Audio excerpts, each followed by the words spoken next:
Alright, so let's get into part 2. When would you use what frame rate for what situation? So 24 frames per second. What type of videos can you use with 24 frames per second? Typically, the most popular one is making movies. So if you're planning on making a movie with your camera, definitely 24 frames per second.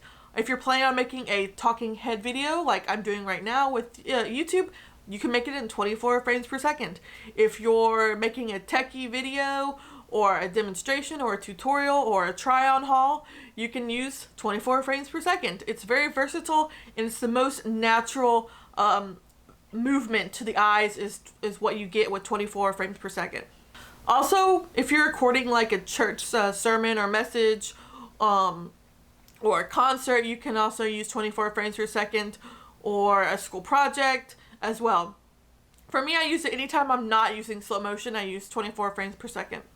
So 30 frames per second.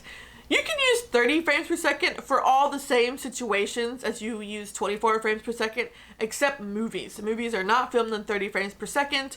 30 frames per second just adds a bit more amount of movement to the video.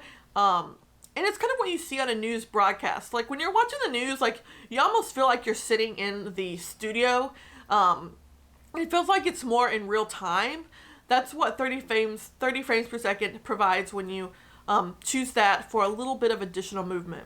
So most videos you see when it's like in real time video, it's going to be 24 or 30 frames per second. So 60 frames per second, when would you use this? You would use this anytime you want to create slow motion in your video. So let's say you're at the beach and you want to create some slow motion waves. You want to record it in 60 frames per second, and when you go to edit, convert it to 24 frames per second.